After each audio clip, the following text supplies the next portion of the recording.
नमो नारायण। सभी भक्तों पर ईश्वर की कृपा हमेशा बनी रहे। यदि आप यह चाहते हैं कि लक्ष्मी जी का निवास हमारे घर पे स्थायी रूप से हो, तो इसके लिए आपको प्रातःकाल समय पे उठना है। 4 से 5 घंटे में उठिए, आकाश की ओर हाथ जोड़कर विनती कीजिए, लक्ष्मी माता को अपने घर आने का निमंत्रण दीजिए। उसके बाद कुछ आटे में आपको शक्कर मिलानी है। शक्कर मिला के आपको चींटियों को दाना डालकर आना है। इस प्रकार हम सुनाने जा रहे हैं आपको लक्ष्मी माता की कहानी। एक गांव में एक साहूकार रहता था। साहूकार की एक बेटी थी। वह हर रोज पीपल सींचने जाती थी। पीपल के वृक्ष में से लक्ष्मी जी प्रकट होती थी और चली जाती थी। एक दिन लक्ष्मी जी ने साहूकार की बेटी से कहा, तुम मेरी सहेली बन जाओ। तब लड़की ने कहा, मैं अपने पिताजी से पूछकर कल बताऊंगी। साहूकार की बेटी घर जाकर अपने पिताजी को सारी बात बता देती है। तब उसके पिताजी बोले, वह तो लक्ष्मी जी है, अपने को और क्या चाहिए, तू लक्ष्मी जी की सहेली बन जाओ। दूसरे दिन वह लड़की फिर गई। तब लक्ष्मी जी पीपल के पेड़ में से निकल कर आई और कहा कि मेरी सहेली बन जाओ। लड़की ने कहा, बन जाऊंगी, और दोनों सहेली बन गई। लक्ष्मी जी ने उसको खाने का न्योता दिया। घर आकर लड़की ने माँ बाप से यह बात बताई, मेरी सहेली ने मुझे खाने का न्योता दिया है। तब पिताजी ने कहा कि सहेली के जीवने जाइयो, पर घर को संभाल कर जाना।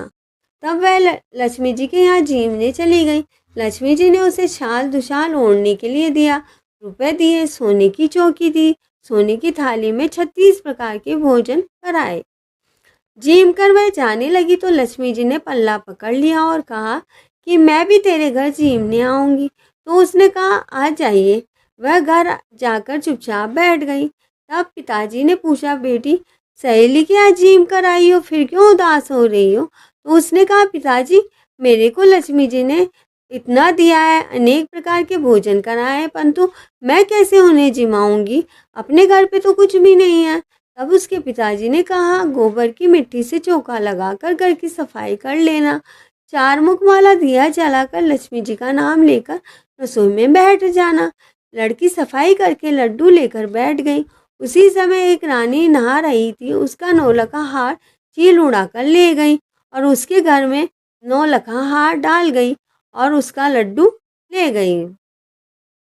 बाद में वह हार तोड़कर बाजार में गई तो सामान लाने लगी तो सुनार ने पूछा, क्या चाहिए? तब उसने कहा, सोने की चौकी, सोने का थाल, चाल दुसाल दे दो, मोहरे दे दो, सामग्री दे दो, 36 प्रकार के भोजन हो जाए, इतना सामान दे दो। सारी चीजें लेकर वह तैयारी कर रही थी और रसोई बनाई। तब गणेश जी से कहा कि लक्ष्मी जी को बुला लाओ। आगे आगे गणेश जी, पीछे पीछे लक्ष्मी जी आई। उसने फिर चौकी लगा दी और कहा, सहेली चौकी पर बैठ जाओ। तब लक्ष्मी जी ने कहा, सहेली चौकी पर तो राजा रानी के भी नहीं बैठती, किसी के भी यहाँ नहीं बैठती, तुम्हारे यहाँ कैसे बैठ सकती हूँ? फिर लक्ष्मी जी की चौकी पर बैठ गई। तब उसने बहुत खातिरदारी की, जैसे लक्ष्मी जी ने करी थी वैसे ही उसने करी। लक्ष्मी जी बहुत खुश हो गई। घर में खूब धन धान्य रुपया पैसा हो गया। साहूकार की बेटी ने कहा, मैं अब अभी जा रही हूँ, तुम यहीं बैठे रहना, मैं आती हूँ। लक्ष्मी जी गई नहीं और वह चौकी पर भी बैठी रही। तो जिस प्रकार साहूकार के यहाँ बहुत सारी धन दौलत हो गई, वैसे ही सारी दुनिया में सब लोगों को धन दौलत मिले। धन्यवाद।